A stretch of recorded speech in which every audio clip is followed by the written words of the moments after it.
Hello, and welcome to part 4 of the All 12 Signs video series for the Sagittarius full moon that's happening on the 3rd or 4th of June, depending on where you live.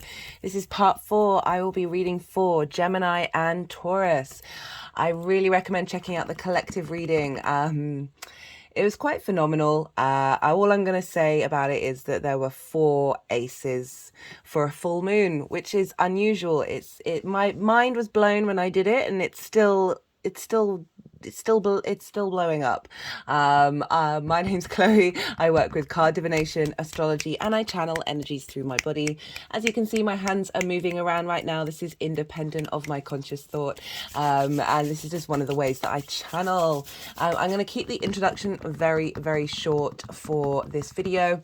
For those of you who are regulars, you know that I try and add another layer onto every transit with each introduction, but I'm late to the party. Which is very appropriate for the Sagittarius full moon, because Sagittarius is the party. It doesn't matter when it turns up. Well, it's one of the versions of Sagittarius. Anyway, with this channel, with the collective readings, I focus on the inner work. So if there was a personal reading and you had a question about a job or romance or all of those things, that's when I'll bring that into it in the interpretation of the astrology and the tarot.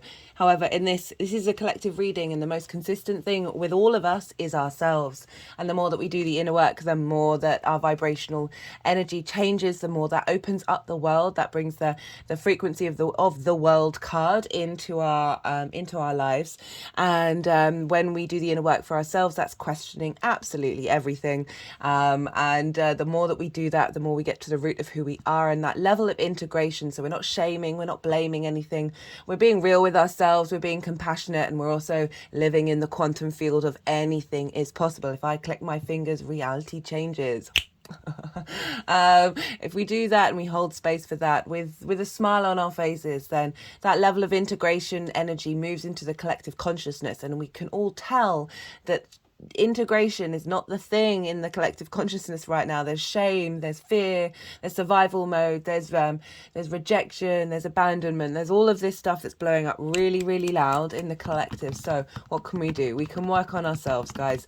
For me, that's a very fundamental part of who I am. It shows up in my natal chart that's my priority, so I'm not surprised, and I'm here to help get all the cards on the table so we can make informed, autonomous decisions about how we interact with this energy, help us see what difficulties may show up, help us see what might feel easy and how we can utilize that, bringing all of this together in order to take a step back, get some perspective, and realize, okay, what do I truly want? What do I truly need? And then co-create with the universe. I recommend checking out your rising sign. So when I talk about the astrology, that will be based on the first house, which is your rising sign where your ascendant falls.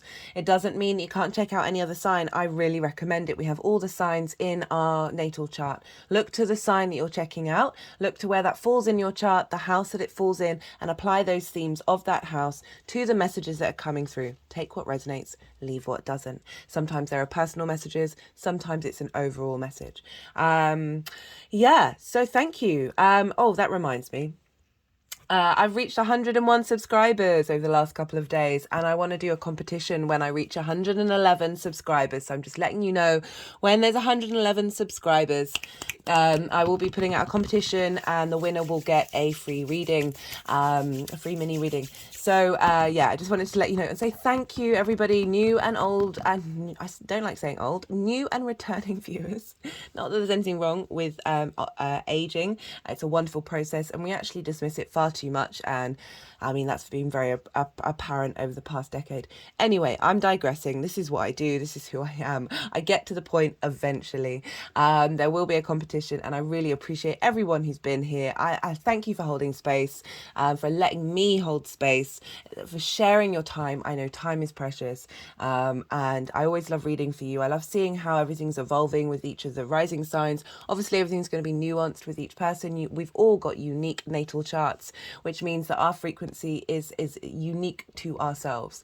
And so I just want to say thank you, and I hope what comes into the readings you resonate with. I really recommend checking out that collective reading.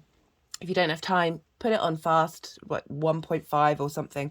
I find that works as well. I quite like watching videos at that speed. Get the download quicker. But this Taurus energy has really helped me slow down. It's definitely been much needed. Right, okay, I'm going to crack on, and I'm going to be heading on to Gemini, and then I'll do Taurus.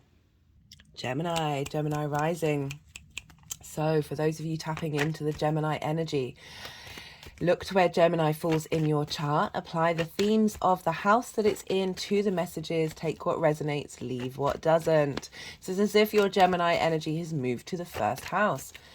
Gemini rising, guys, you've got a full moon happening on your axis.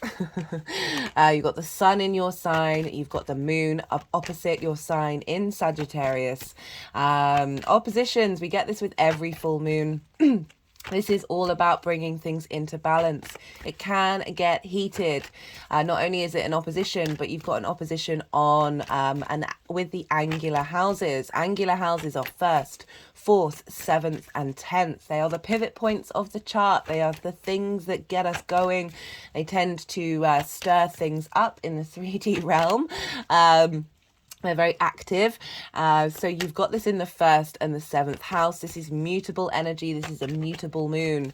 And so we've got this for you, Gemini rising, with this opposition. So with oppositions, it's like trying to find balance. So sometimes this opposition, these full moons can help us see what we're over prioritizing, where we're not in balance. It can bring up conflict and triggers, not only in yourself, but the people around you and the world around you.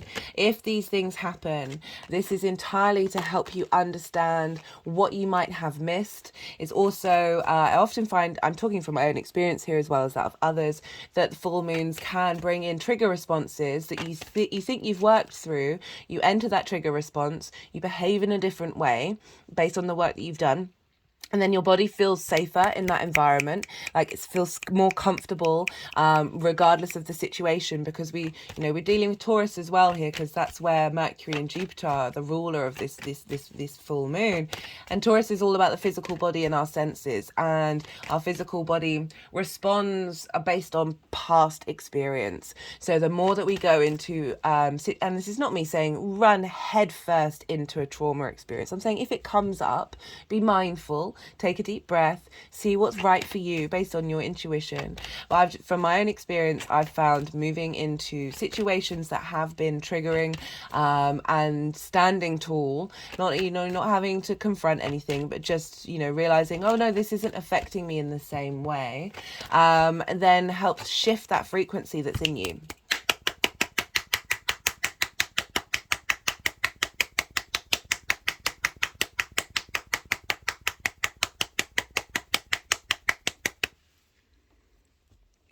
Just realized I need to plug the charger into my phone. It's very interesting, the things that come up into your head while you're channeling. Right, so where was I? Yeah, so I'm just highlighting these things as these can show up, as well as a great sort of culmination and confirmation of everything that you've been going through and everything that you've been doing since the end of since the new moon in Sagittarius at the end of last year. So this for you, Gemini rising, this is opposite your 1st house. So the 1st house where the sun is, that is the house of self. This is about This is about how you embody your sun or your moon in your actions and your deeds. It's the lens in which those actions get translated into the 3D world. This is your body, your vitality. This is you. This is often how other people see you as well. Very potent house. It's all about you, and you've got the moon over in the 7th house opposite the 1st in the house of the other. So we've got the house of the self opposite the house of the other, and this is to do with intimate relationships. This is business, friendship, romantic. That can be a business partner, clients, friends who are very near and dear to your heart, relationships that are kind of long lasting. These are the intimate relationships that have a big impact on you. It's linked into marriage and contracts. So as you know, the 5th house is more the sort of short term and romance. The 7th house is how that long term commitment turns up. And so you've got this new moon, this I keep calling it a new moon. You've got this full moon here, and it's on what's called the Great Attractor. This is a very strange thing happening in space that's very far away, that's essentially pulling lots of galaxies towards it, including our own. It's quite a phenomenon. It's not a black hole. It's a strange force that's out there, and it can bend light. It's a very powerful energy, and the moon is within 1 degree of the Great Attractor. So our moon, our intuition, our emotional needs, how we nourish ourselves, how we nourish others. It's our emotional body, our unconscious space is getting a massive download from the Great Attractor. The energy for me is very much rest. Let that download digest into you. Take your time, or at least give yourself some space to let it sink in. I don't think it could show up immediately, but I definitely feel that there's an integration period with this energy that's being transformed within us. We are letting go of a lot of stuff. You know, this is a full moon, but in the same way that I talked about eclipses, so new beginnings, culminations, endings, you can't have one without any of the others, right? So this full moon, yes, this is a culmination, but it's starting a new journey after that. So you might get just more focus in your one-to-one relationships. You might find yourself being around people who are really near and dear to your heart. It might bring up conflict in that regard. And if it is, it's, as I said, it's only to help you both understand what's truly important to one another. We all find ourselves in those moments. It is a human thing, conflict, although not pleasurable. It's certainly something that we need to be able to withstand. It's not necessarily condoning it, but you know, we are dealing with the human condition, and there is conflict that comes up. But I really like how the sun is in your sign after that very long transit of Mars being there. I feel like there's a lot of peace and a lot of calm and a lot of vitality with that sun that's moving through the first house. And this download that you're getting from, in regards to intimate relationships, it's a leveling up, it's a reigniting of vitality, it's a reigniting in terms of galactic energy, sort of clearing a bit of the limiting beliefs and the trauma responses. And the sun is open to that information. It doesn't necessarily have to understand exactly what's going on, understand what that download means. It's just open to the play, the enjoyment of collecting that information, which is very much a Gemini energy. You're going to feel, as I said, you're going to feel really good about you're going to feel empowered around the one-to-one relationships that you have, whether that's changing your dynamic. We can have a lot of codependency with the 7th house, or accentuating and elevating the relationships that you are involved in and how you see yourself in those relationships.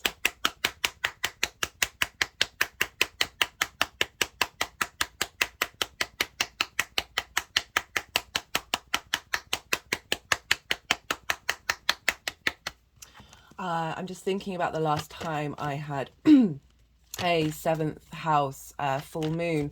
I ended up meeting somebody who it wasn't a romantic relationship. It was a relationship that was important in my life.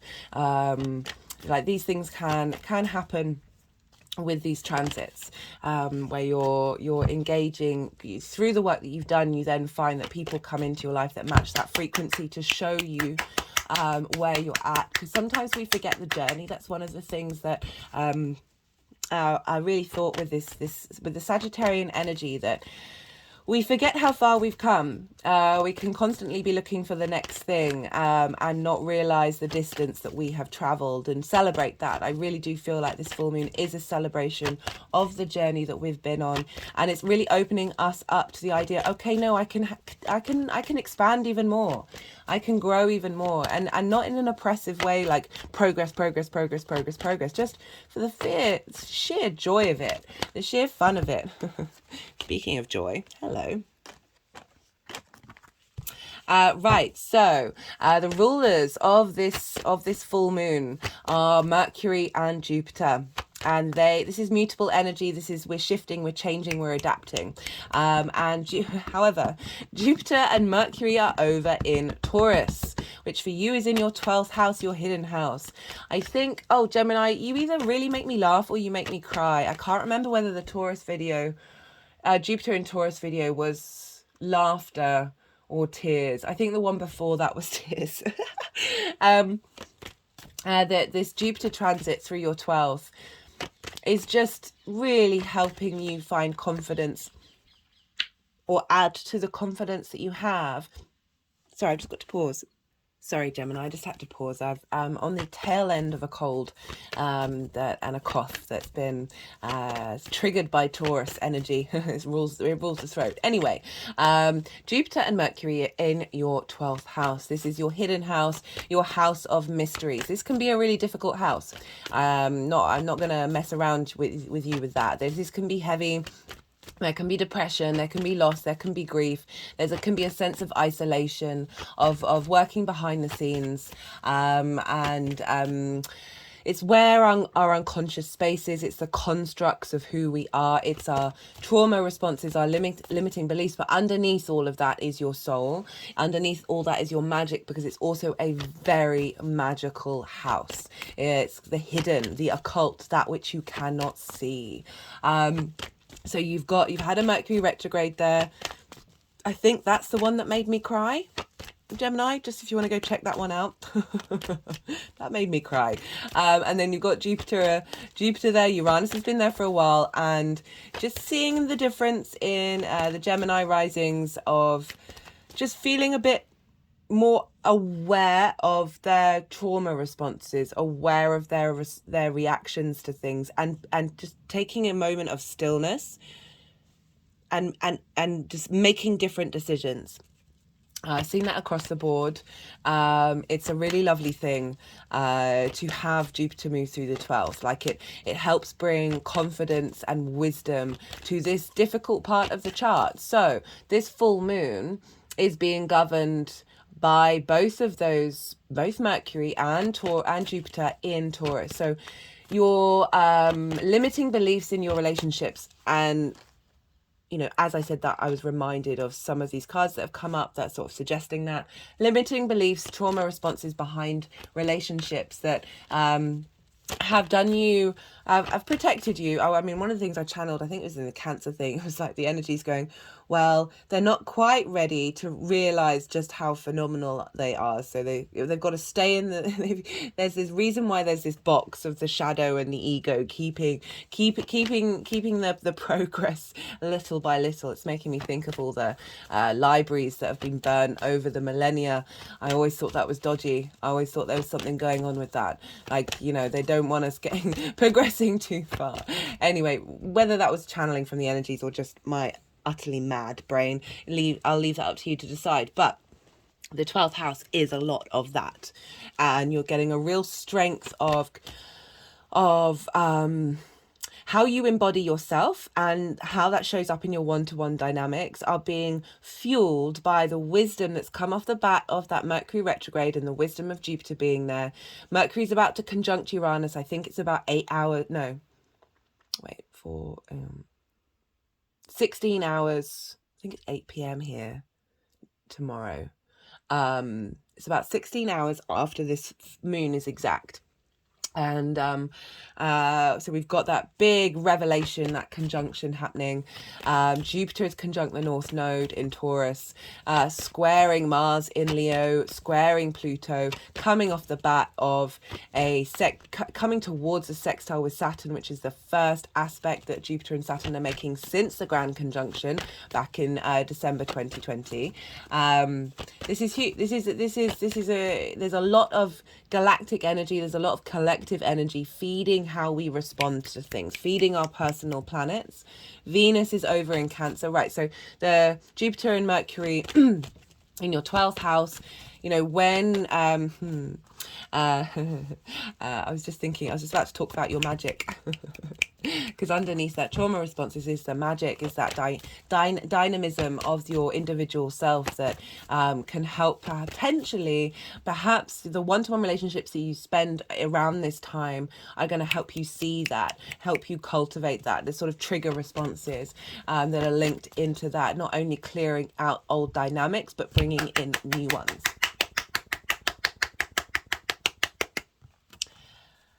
Venus rules Taurus, so both of Mercury and Jupiter are being governed by Venus. And where is Venus? She's at the final degrees of Cancer, which is over in Cancer for you is in your second house of your values, how you manifest, how you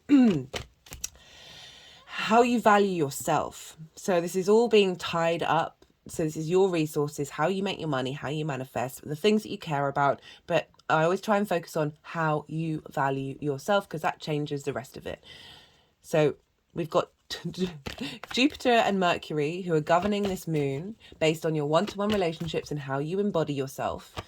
In your 12th house, hidden house of trauma, responses, and magic, being governed by the second house, by Cancer, by Venus in Cancer, of helping you see very clearly how of value you are, and letting that energy feed into the 12th house with all those trauma responses, all those trigger points, all those limiting beliefs, helping fuse that. Not only that, she's trine Neptune in Pisces, your career house, your life purpose. It's not just about career in terms of work. It's that thing that is so important to you that manifests in different ways, but it's still like the driving force, whether you're conscious of it or not. Venus, trine Neptune, real beautiful magic coming through, feeding into Jupiter and Mercury, which is feeding into the sun and the moon. However, we got a little feedback loop because Venus is in the sign of the moon. So the moon is governing Venus. So this is putting a little loop with these three signs and the houses. So Sagittarius is, you know, that one-to-one relationship. So that is impacting how you see yourself. So that's what makes me think that there might be people that you interact with over this time. We feel the full moon leading up to it, we feel it afterwards. That there might be people in your life that you spend time with that help you see yourself.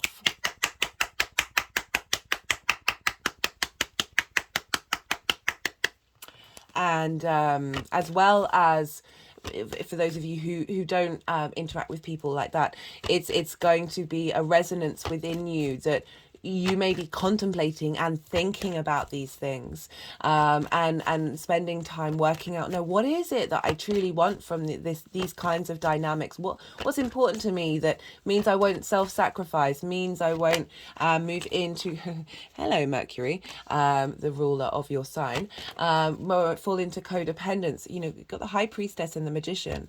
I think Leo got that as well. You're sextiling one another, so interesting that there's a similar energy coming through. That you might just spend a lot of time in contemplation and have revelations and realizations about past dynamics and where you want to be headed, because you know the rulers of these signs of the moon and Gemini, of the moon and the sun, are in the 12th house, and this can often, you can feel like you want to be by yourself. You can feel there can be a heaviness. It can be just needing to be in meditation, needing to be by yourself doing what you need to be doing, not necessarily having motivation to get up and go. That could very much be a thing. But Venus is coming along and helping you really see the wonder and the magic and the possibilities of your value and how that affects what your life purpose is. How important is that with that Neptunian energy? Sorry, I just had to pause again. Really lovely energy, very mutable, very changeable, very adaptable. Lots of different things may come at you from all different directions. So I'm just going to have to pause again. I do have a bit of a tickle. But the main focus really is this moon, and the downloads that we're getting from this, because the moon governs Cancer. So whatever's going on with the moon is going to be impacting Cancer. And so I really do feel that there's going to be a huge shift and a culmination in how your one-to-one relationships are affecting your value and your self-worth, and opening up space for the capacity of your manifestation and how you make your money. But manifestation can be all things, is just going to feel very nourished and very supported by this new frequency that's coming in.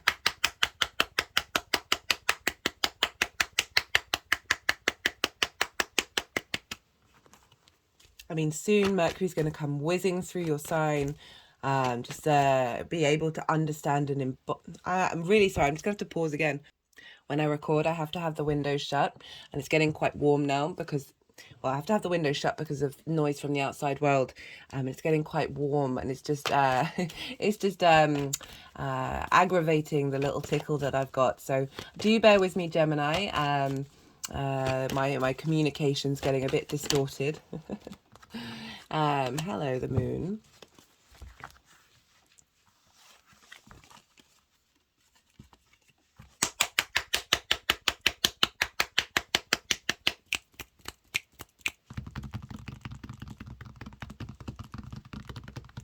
Oh, I forgot to mention, this is usually when I go quiet because the energies are doing what they need to do. They're going to do some energetic work. They'll move the cards around. You've just got a load of information. This is a great time to let that settle. See what intuitive hits you get from your own experiences and what's going on in your life.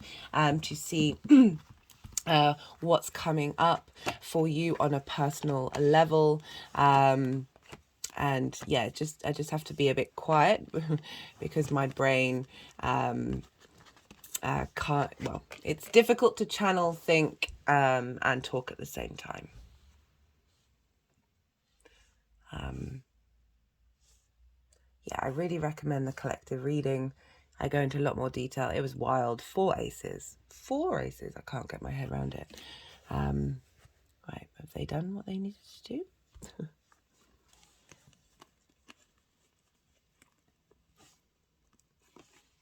So we've got these energies of the 8 of Swords, the 2 of Pentacles, the 5 of Pentacles, and the Queen of Cups is crowning this energy. You know, this is the 3 piles that I forgot to mention that. The 3 piles are sort of what you've been working on, what you've been doing, what's being cleared. The second pile is the energy of the moon, and the final pile is how this energy is being seeded moving forward.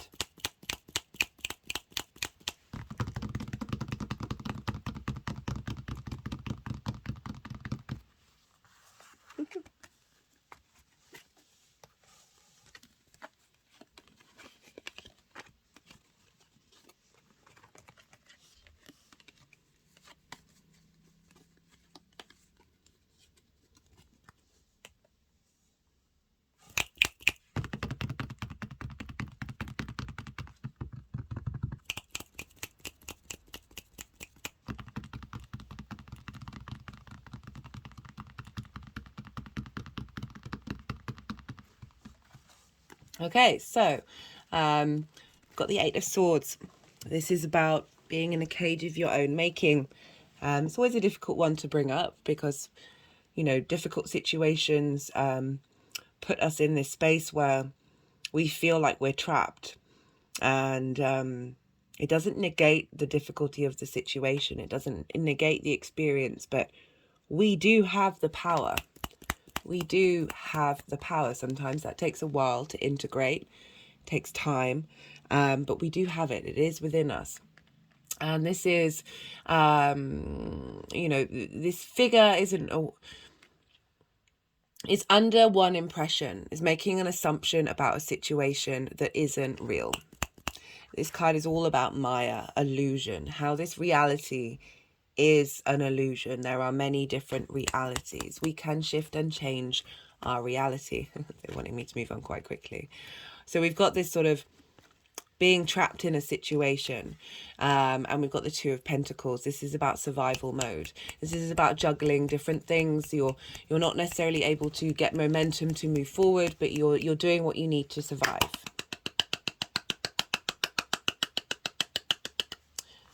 And we've got it with the 5 of Pentacles of not feeling supported, of feeling left out in the cold. And I'm just thinking with the intimate relationships, you know, I'm not fully getting that come up with these cards. This is sort of an overall value system, which is linked into those intimate relationships that have been potentially blocking how those relationships turn up in your life. You know, it's sort of bringing in the 12th house, which is limiting beliefs, the second house of your values and how you make your money, of being a bit there's movement, but there isn't necessarily direction, and there's just generally not feeling supported, or not feeling feeling worn down.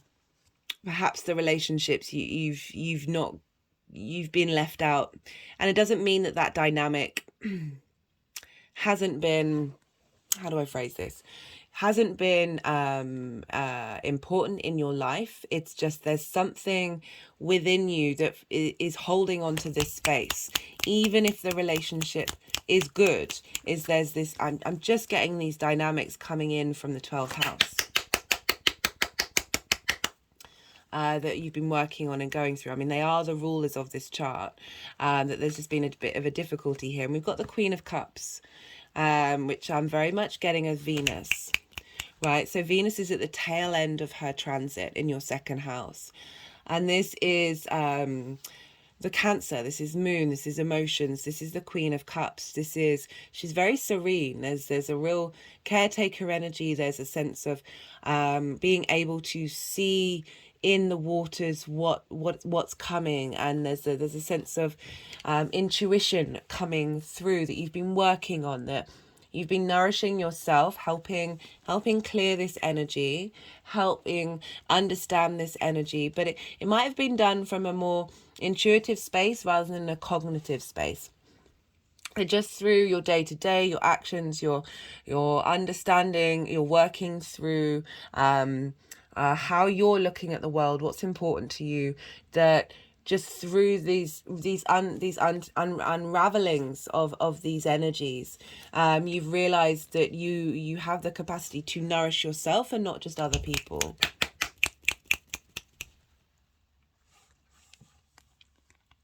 We have for the moon itself. So, we've got the 8 of Cups, we've got the 7 of Swords, and we've got the moon. Now, the moon is Pisces. And what made me think about this is that what's going on with this moon is kind of ticking all the boxes. Like it's not like the 7th house is business partnerships as well, and you've got Pisces in the 10th. So with that combination with Venus, I really do feel that what's going on here is helping bring things to light, helping, right? So this is going on a journey. You're leaving a comfortable situation to go climb a mountain. And essentially what that represents is your higher perspective, a true understanding of yourself, but going through something that might be a bit difficult to get to that point. I'm not really getting difficult. It's in a bad way. I'm getting, there's an engagement of a challenge happening. There's an exploration. And you've got this with the 7 of Swords. So this is about not having all the resources that you need, but it helps you think differently. And the message that I got when I saw these cards put together was this moon, and this is linked into Pisces. This is helping you see through this journey, this elevation of self. You're able to think differently about dynamics that are impacting how you see your life purpose, how you see your career. Pulling back, but there's this deep sensitivity, this deep intuition that is coming through with this moon. It's also kind of reminding me of the conjunction between Mercury and Uranus, which is gonna eureka moments, interesting ideas. I just feel that there's a bit of discovery going on here that is tapping. These cards are getting so bashed up. These so many things going on in my head at once. That very Gemini energy. That with that collection of information, that sense of that mutability, that even though it's the moon, which can sometimes be linked into illusions, I feel like those illusions are being pulled down. And the wisdom of your intuition, the wisdom of your innate, like this is the unconscious space. It's getting a massive download. And this is happening on angular houses. Angular houses are pivot points. They're very potent energy. Sorry, I just had to pause to cough again. And they're very potent energy. And this is a really powerful combination. And I do apologize. I'm struggling to put it into words because it shows real tenacity. It shows the ability to go against the grain, go against what you've been used to, go against the norm, going into the darkness and seeing the unseen, seeing in the shadows and being really comfortable with that. But that's generally not the energy that I'm getting. I'm getting this very supportive energy come through of seeing very clearly, you know, the moon rules your second house.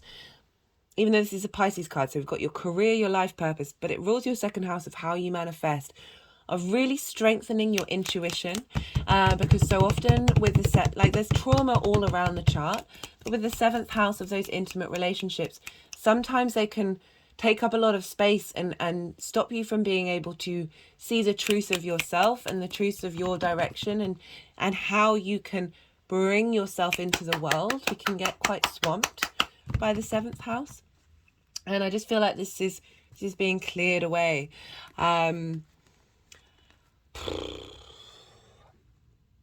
mean, look at that. This is how the energy is seeding and moving forward. Look at this.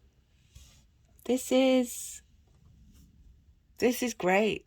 Gemini, I can't say anything other than that. I mean, I can. We've got the High Priestess. I love it when these two show up because it's showing real power. It's showing an understanding of knowing your own power and drawing things towards you. Such intense, commanding energy of the High Priestess. She is not having to seek things out. She's not having to take action. She is in her own space and things manifest.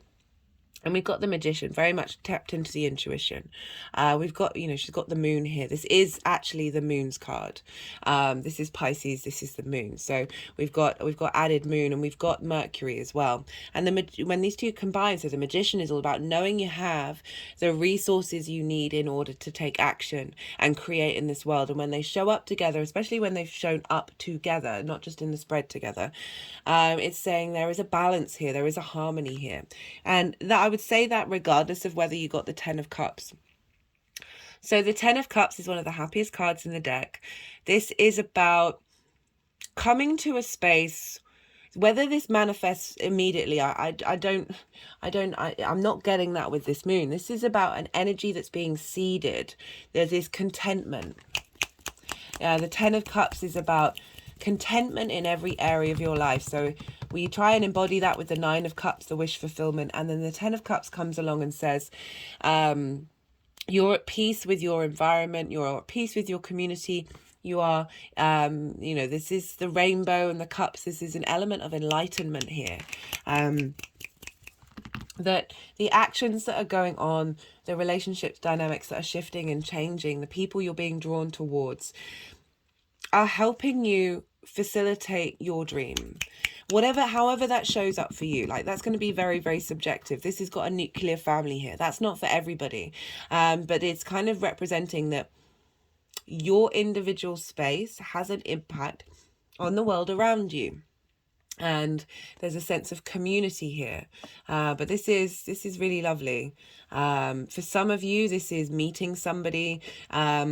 You know, I'm going to bring that up because we are dealing with the 7th house. This could be meeting someone who matches your vibration and you're able to create something beautiful and feel good about it. Because we're dealing with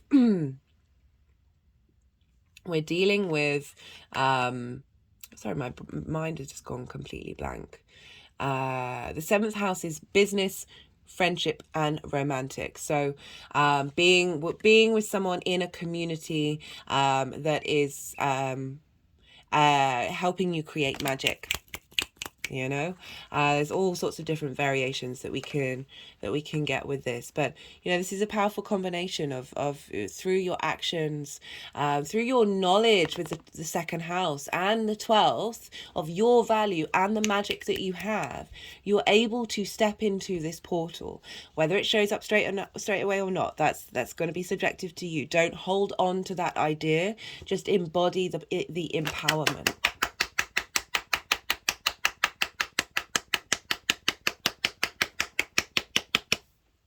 Right. Fab. Love that. I'm going to pull a couple of clarification cards for you, Gemini. See what wants to come through. All the decks are in the description box. If any of them take your fancy. Let's see what messages want to come through for Gemini for this full moon in Sagittarius. Yeah, pretty potent energy. Every time I think about the collective reading, I just see the 4 aces. Never happened before. Never happened before. And the Ace of Wands, which is fire, which is, you know, Sagittarius is fire, came out last. It just made me laugh. Showing off.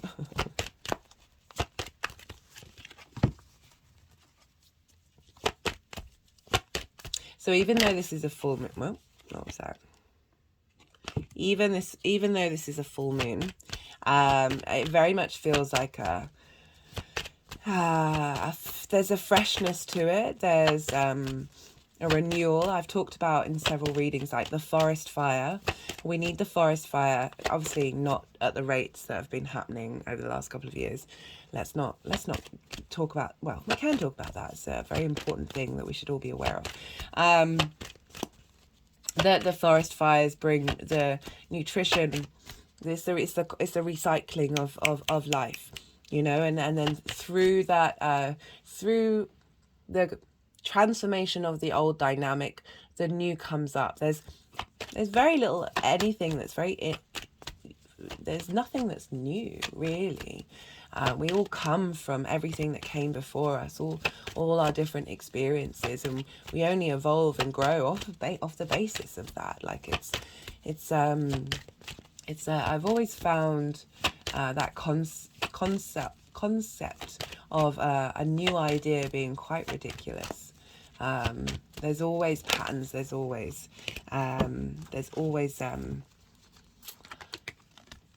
I'm losing my train of thought. This teaching and learning, very interesting. So, you know, thinking about,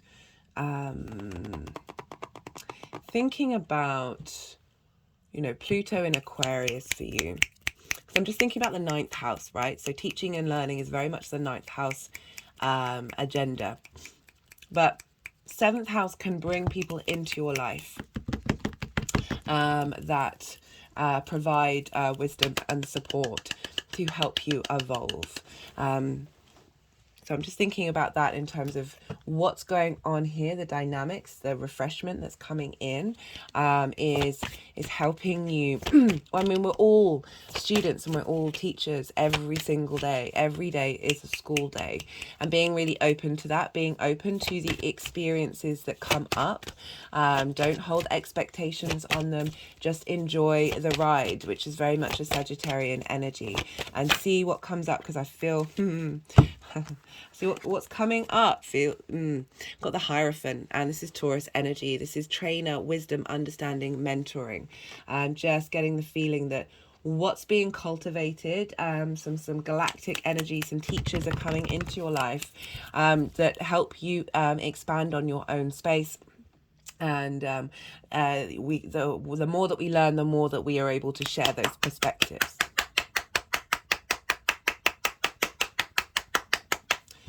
Teaching and learning yourself through understanding this one-to-one relationship dynamic. Whether, you know, if this is shown up for me, it's either been you've been that source of wisdom, or other people have been that source of wisdom, or both. Right, Gemini, I'm going to leave it at that. I felt like it's a very clear message that's come through. I hope this resonated. If it did, don't forget to hit that like button on the way out. I really appreciate your time and your energy. It means a lot to me, because I do know that time is precious. If you're watching this after the event, don't worry, the messages you haven't missed out on what's come through. Be good to yourself, Gemini. Be good to those around you, and most importantly, be well until we meet again.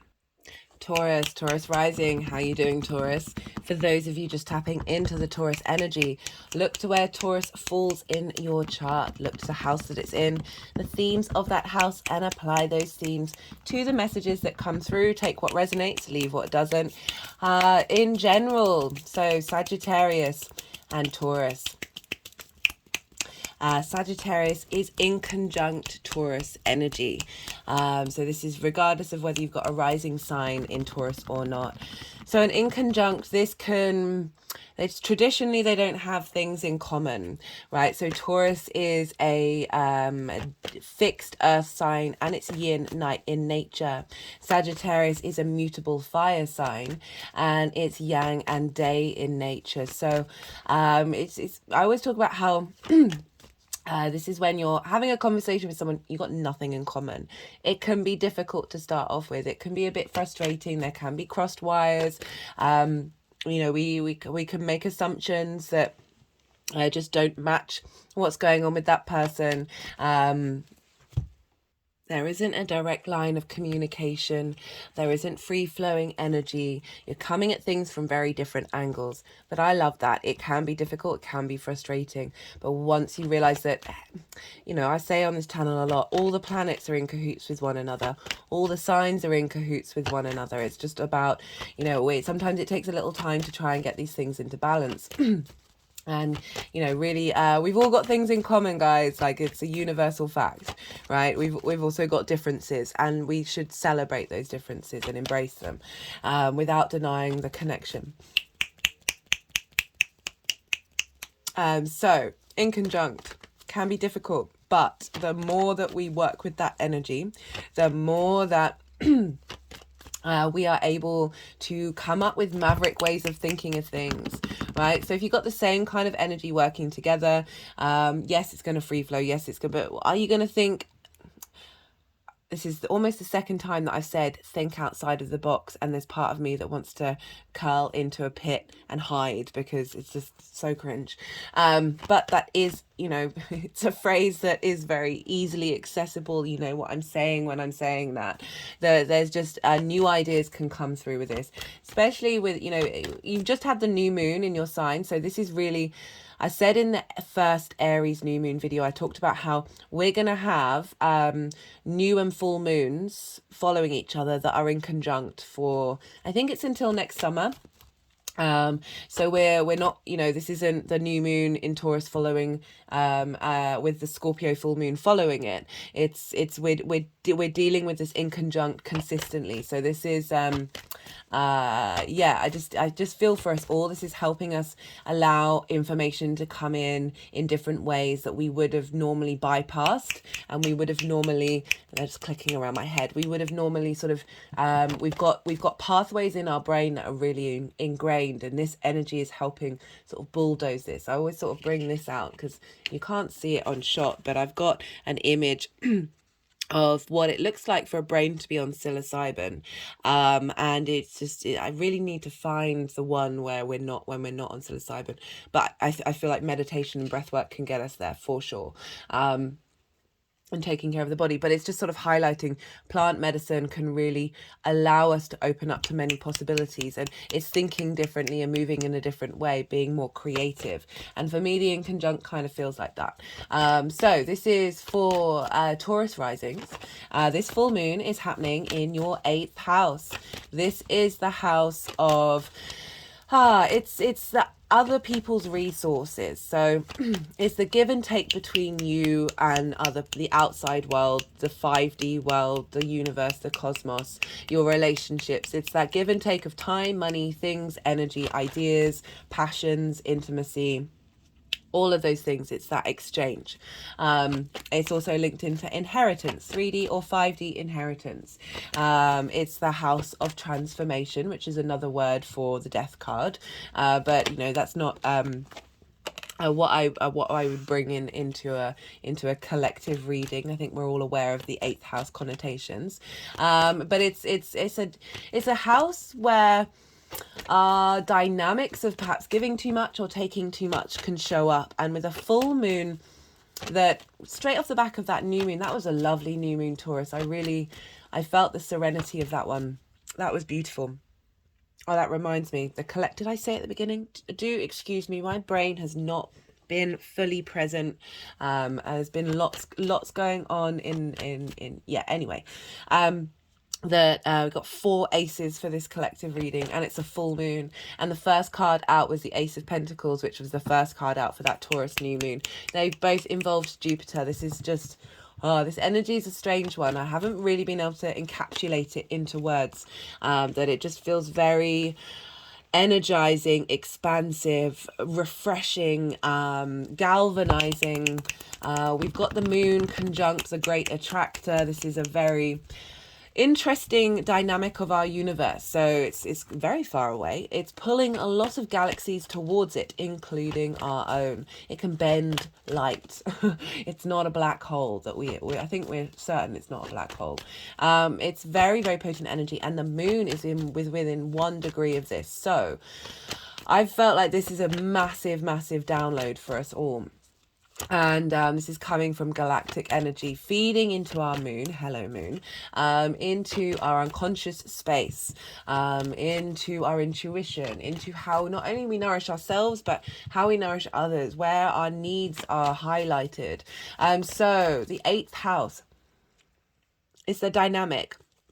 This rebound is the sun is in your 2nd house of your values, right? So you're getting a download from the moon, from the great attractor in the outside world. So it might be that somebody you meet when you're out and about in the world, through saying a word or saying something, helps you have a light bulb moment, have that realization, you feeling more at ease, you wanting to go out and about in the outside world, and by doing that you're getting stuff come into you. This is a contemplation and understanding of dynamics of relationships, of what are you prepared to give, what are you prepared to take, how do you want that to be brought into balance. Getting inspiration and ideas coming from that connection with the universe, which through the channeling. I mean, we're all doing that in so many ways, but the 8th house and the 12th house can be really powerful houses in connection with that. It's not limited to that, but it's definitely a thing. That a full moon in the 8th house might mean that a boon comes into your life. So this is big money, the 8th house. So it's inheritance. So it's also mortgages, taxes, car loans, those sorts of things. And I'm just saying this as a sort of a side point of what might show up in this full moon, because I really want to focus on that exchange rate in your dynamics and how there's a refreshment and a renewal and an expansion. Like, this moon is very much about helping us realize the journey that we've been on. We're constantly looking ahead and forgetting, and we can criticize ourselves for not getting as far as we want to, when we completely forget where we started. And I really feel like this is an acknowledgement of that, and a transformation into this space of, oh no, we're capable of anything. And I really like this with the 8th house having just come off of that new moon in Taurus, of saying, okay, how do we embody this dynamic? How do we bring that, that slowness, that peace, that, the wisdom that you've got with Jupiter being in your 1st house? How do we manifest that into a dynamic where we're very seeking of the truth, of wanting to travel, wanting to move from one thing to another, with the outside world, with that give and take between you and the outside world? Like, how do we get that into finding ways of working together with one another? Because this is, we're dealing with the sun in Mercury ruled sign of Gemini, and this is your values. This is how you value yourself. This is what I really focus on with the 2nd house. It's how you manifest your money. It's also how you manifest, like, it's how you make that money. So I feel like inspiration is coming in from the cosmos, but also it can show up in your 3D reality, that is going to help you find clarity and understanding of what those needs are, of those dynamics, and how that's impacted your value and how you value yourself. And that Gemini sun is going to be able to just like download that information. It doesn't have to understand it. It's just about collecting that information for it to seed itself and evolve and grow within you. Both of the rulers of the sun and the moon are in your sign, Taurus. Jupiter and Mercury are in your sign. You've got a lot going on in your 1st house, how you embody yourself. Jupiter moving through there. Beautiful, beautiful transit. That's the King of Cups. We'll see if that wants to come out again, because it did feel like it wanted to. Sometimes they want them to go back in order to come back out again. Oh, the Sun and the Moon. Hello. Hello, Taurus. Right, so you've got the rulers of this lunation in your sign. So this is about you. So what's going on with the rulers is having an impact on this lunation. The first house, how you embody your sun or your moon in your actions and your deeds. This is you. This is your vitality. This is the self of the chart. This is often how other people see you. You've got a lot of wisdom, your wisdom building here, a lot of confidence in who you are and being able to move through the world, not necessarily having to justify yourself, right? Uranus and Mercury are going to conjunct about 16 hours after this moon is full. So we're going to have some revelations come quick off the board, off the board. Imagine if we're diving. Ooh. Well, they just had a nice response to that. Diving into that's just a lovely idea. You're going to have some eureka moments come through, some radical new ways of how you embody yourself. Like Uranus wants you to be you and doesn't want you to have to justify it. It's not about being I was gonna say be a dick, be an asshole. It's not about that, and be comfortable with that. It's not getting a green pass to do to be who you are and use without doing the work, you know. It's really not about that at all, and I'm sure you're very aware of that, Taurus, but I just wanted to clarify, because I'm not trying to promote it always makes me I can't say that word. It's a very favourite British swear word that begins with a C. That Jesus, you know, one of a phrase is like, the main tenet of what Jesus said was, "Don't be a beep," because that's a kind of, in a nutshell, a lot of spiritual teaching is, you know, and anyway, I don't know why I'm digressing on that, because that's not the message coming through. This is about empowerment from a space of integrity. So we've got a lot of energy here. Jupiter's conjunct the North Node. It's squaring Mars. It's squaring Pluto. There's a lot going on here. There's a lot of the personal planets are being impacted by the outer planets, because all of this is being so you're ruled by Venus, you know that, and Venus is over in Cancer at the last degrees. So what's going on with Venus is impacting what's going on with Jupiter and Mercury, that's impacting what's going on with the moon. And Venus is over in your house of communication. She's at the final degrees after Mars has moved through there. How you speak from a space of nourishment. There's a sense of intuition in the way that you speak that you might not even realize. There's this, it's your local community, and I really feel that this combination, because it's trine Neptune in Pisces, which is in your 11th house of hopes and dreams, friends, groups and alliances, that I really feel that you're going to find your voice. And it's not denying you finding your voice already, but an elevation of that, of not feeling like you have to justify and explain the way that you communicate. No, I'm just feeling like there's enough sorries. I feel like the sorries are getting burnt up in this fire, this flame, this chamber of the violet flame, the karmic release, radical information.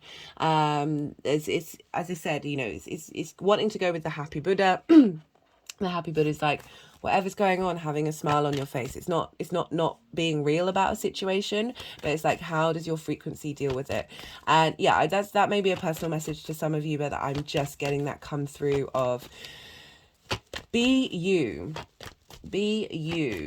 because yeah, just the astrology is very much embodying this, because as I said, Venus is sort of governing what's going on with Jupiter and Taurus right now. Jupiter and Mercury. And that's how we communicate, and the wisdom of how we communicate. Coming from the house of communication, which is really getting you in touch with you were needing to nourish yourself as well as others, but really being able to focus on your own internal nourishment that's then opening up your voice and your intuition to be able to express yourself and embody yourself with wisdom and clarity, that's feeding into your value system, how you value yourself, the sun in Gemini, that's getting a download from the outside world, from the 5D world, from the universe, from people that you bump into, that is just like, okay, I see you and the value that you have and that you give to the outside world.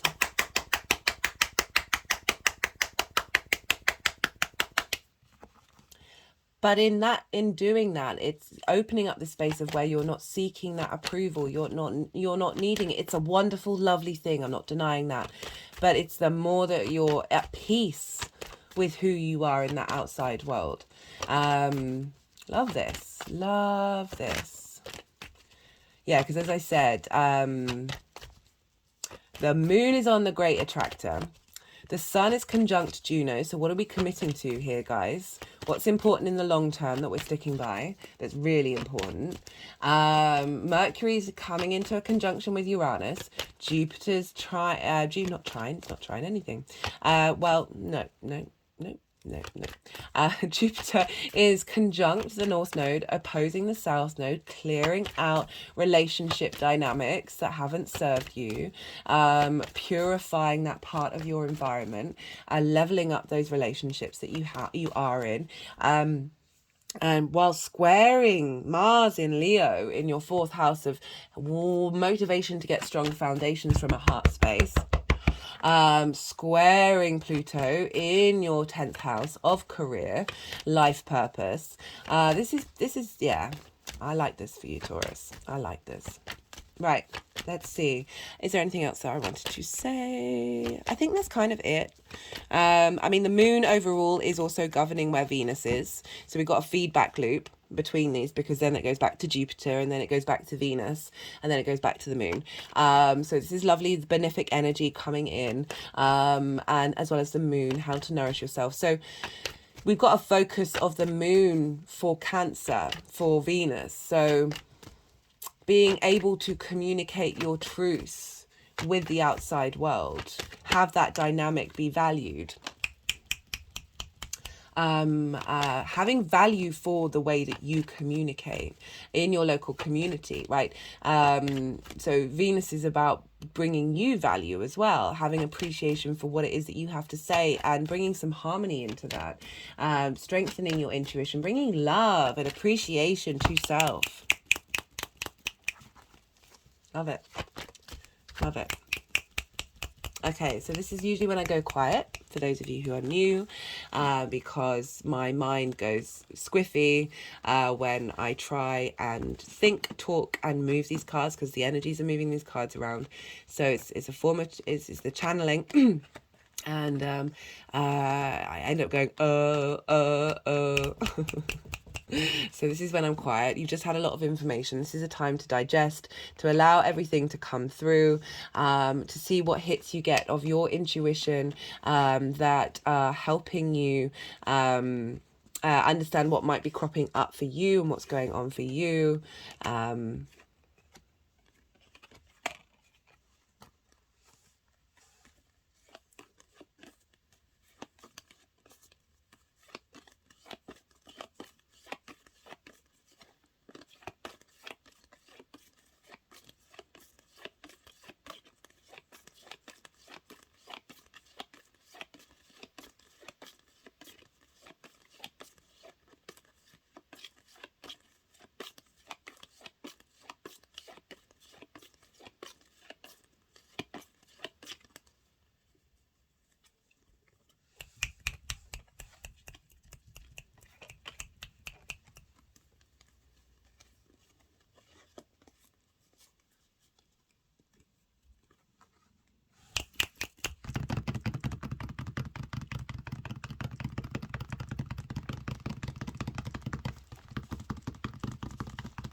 Okay, so there's 3 piles.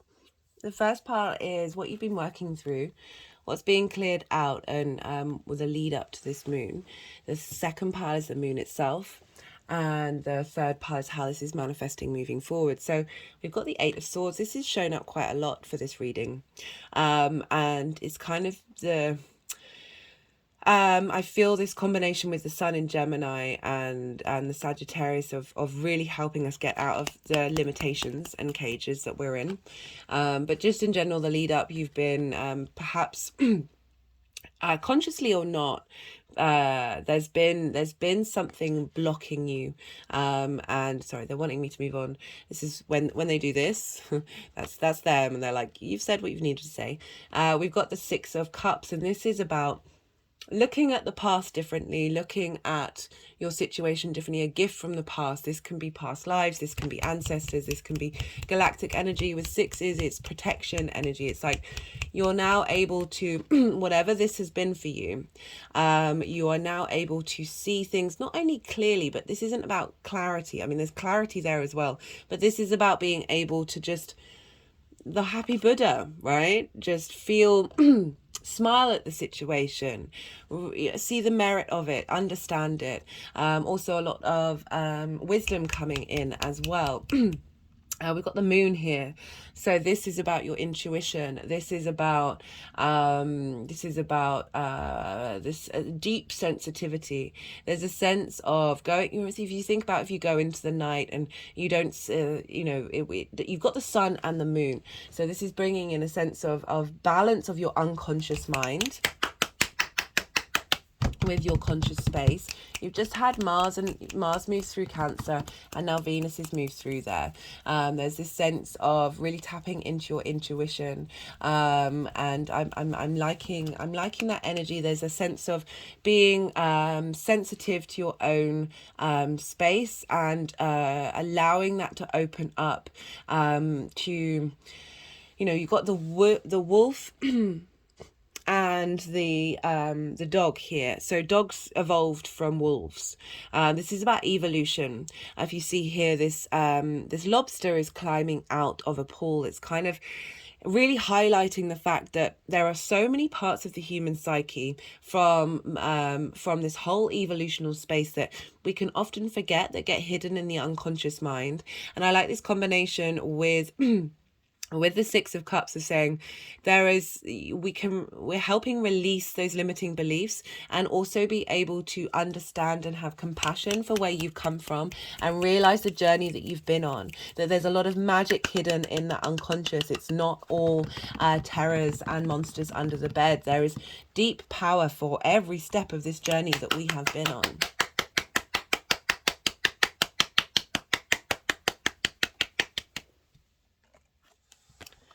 The energy of the moon, the Queen of Pentacles. So this is with the 8th house, with this moon, and I'm just getting such warmth being held by the earth, by the 3D world, that there is wisdom coming in. She's very good at giving advice. She's very good at giving you advice that helps you create in the 3D realm. Right, so this whatever's happening here, whether that's somebody you meet in the 3D realm, whether it's a download you get in your sleep, whether it's energy where you're just stirred to take action and be motivated to do something later along the line, it just feels like there's an embodiment of wisdom coming in, of support, of saying you're able, you know, it's also linked into that house of communication, of the advice that you get. Like, I don't think she's bothered about what other people think of her. I think she knows the power. There's loyalty and strength here. There's consistency. There's steadiness. And I don't think she's gonna take issue with people having opinions of her that don't match her own opinion.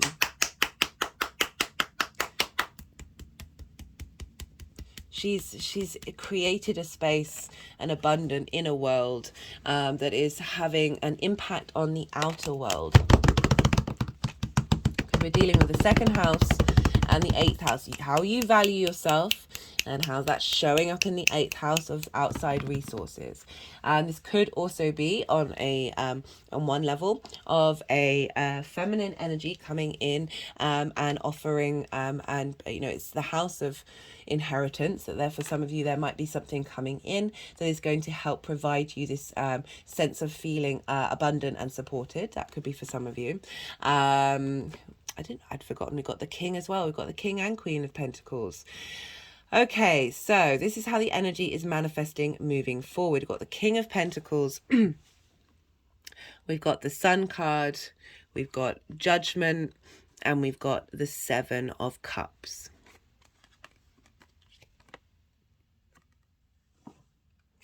What a fab combination. So you've got the advice of the Moon, and now we've got the King of Pentacles is saying, even more grounded. This is a Taurus card, right? This is like really knowing yourself and being able to take action and express yourself in a way that isn't diminishing your value in that give and take between you and the outside world. We've got the Sun here.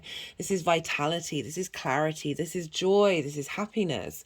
We've got the Sun and the Moon. So as I said at the beginning, this is highlighting this balance between your unconscious and your conscious mind. And there's real wisdom in here. We've got the Judgment card. This is about leveling up. This is about every part of you changing its frequency, changing its vibration. For wanting me to move on quite quickly, we've got that with the 7 of Cups. I love the 7 of Cups. I know it can be interpreted in a way that linked into illusion and being, you know, too much choice and not being able to make a decision, being a bit greedy. I just see this as the open possibility of exploration of the opportunities and choices that you have, being able to imagine different ways of being able. There's this sense of of options, right? And we're dealing with the 8th house and and how you value yourself. And I feel that the more that we value ourselves, even if it might, the more that we value ourselves opens up the frequency to the world of being able to have choices, of being able to contemplate things and imagine and engage in which avenue am I going down next, which just being able, there's a playfulness with this card of, and it's not too, I don't want to say it's not too serious, but it's sometimes we need that space to be able to engage in different possibilities. Very mutable energy, right? So it just feels like there's something coming in. There's this sense of structure and vitality and joy and a leveling up that's just opening the world and dimensions up to you. Okay, there we go. Finally got there. That I'm just thinking about this card of all the different energies that, you know, you can engage with in an emotional level. You've got, you know, Cancer in your 2nd house of communication. I mean, this is going to be specific to some of you, but it feels like either something is showing up in the 3D world that's going to help you have choices and you to be able to contemplate, or something is showing up or in the 5D that's just allowing this playfulness rather than this heaviness. Rather than this heaviness of feeling trapped, like this is one idea and you feel like you're trapped in it. This is like, I can think of many different ways, different ways out, different solutions, different possibilities. It is one of, I really do enjoy that card a lot. And it's weird.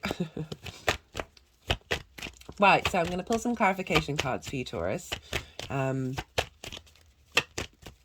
Let's see what's coming out for Taurus and this Sagittarius full moon. This is the numerology deck. I put all the decks in the description box.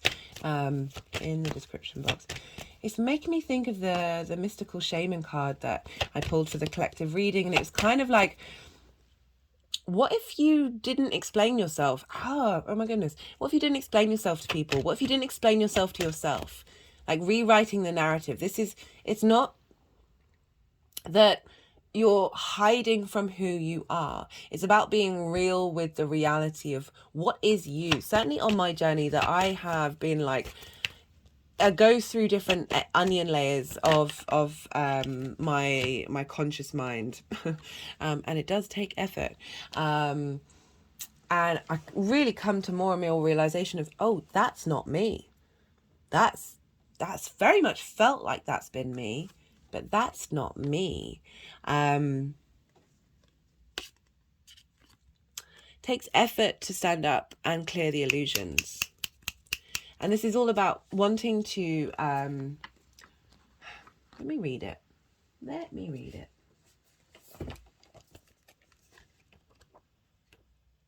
Was it 38? I mean, do check out the collective reading as well, because I read it out in that. The essence, this is the symbol of the myth maker, the storyteller, who is neither made of nor defined by the story. Instead, he observes it, evolves through it, perceives all aspects of it. In doing so, the mystical shaman represents the ability to dream a new story, a new myth into being. He dances between worlds, wearing the cloak of the world loosely around his shoulders, and sings the world into being. He reminds us to be in the world and travel through it, but not to be defined by it or become too attached to the experience. This is the symbol of true alchemy, for all elements of life have a spiritual aspect and a material one. When we remember this, all manner of miracles and manifestations are possible. When the mystical shaman appears, you're invited to consider the ability to live without attachment. You are called to create and dream your life, to act on inspiration and divine impulse, without fixating on a known story of success or achievement. Can you impartially observe the stories that you tell yourself and others? What if you could become a mystery to yourself? Who would you become if you stopped telling the tales that have defined you up until now? You do not have to live in a story that has roots in the past. What if there was no need to explain you to anyone, not even to yourself? The way of your most extraordinary life is to become a blank slate and allow the form of your dreams and desires to show up as it will. This is a sign of manifesting a life beyond your wildest dreams.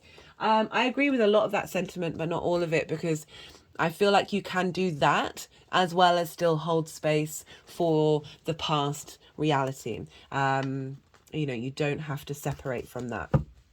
You can do both at the same time. Right, so let's pull another card from the numerology deck. Yeah, that kind of sums up, yeah, this, a lot of this, actually. I really like that 8 of Swords with that 7 of Cups, like the progression here. Having moved through the 6 of Cups, where you're able to see things differently, you're then able to open up to the abundant possibility of the quantum field. Oh my goodness. Yeah, that's so the 7 Cups, yeah. Right, what else wants to come out for Taurus? Let's move over. They're not seemingly wanting. Sometimes the cards want to come out in certain orders. So this is the First Light Tarot. This is Major Arcana, question cards, statement cards, and keyword cards. The High Priestess, perception, hidden powers, reflection of ideas and knowledge. Now this is actually the Moon's card, the High Priestess. Love that. Let things come towards you. Draw in, know that you have that strength. The High Priestess isn't saying sorry in the best possible way. I'm sure she says sorry when it actually means anything. Yeah. Don't know why I'm fixating on the sorries, guys. This may be just personal to somebody, but it's wanting to come through. Like, she knows her innate power. She lets people flow from around her, but it doesn't touch her. Got karmic completion. So yes, we've been going through that a lot collectively. There's been a lot of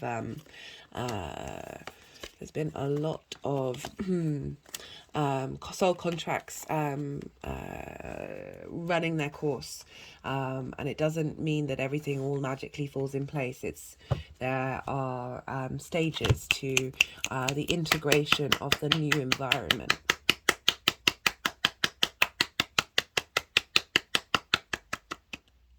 Right, I'm going to pull one more card from the numerology deck, and I think I'm going to wrap it up, because that was a really lovely message. Thank you, Taurus, for allowing me to hold space for you, and sharing your time and your energy. It does mean a lot. It does mean a lot. Right, final message. Final message.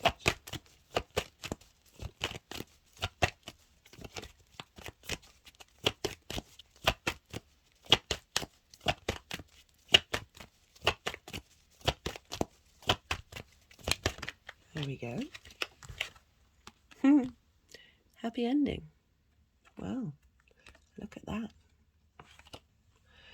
Well, Taurus, be good to yourself, be good to those around you, and most importantly, be well until we meet again.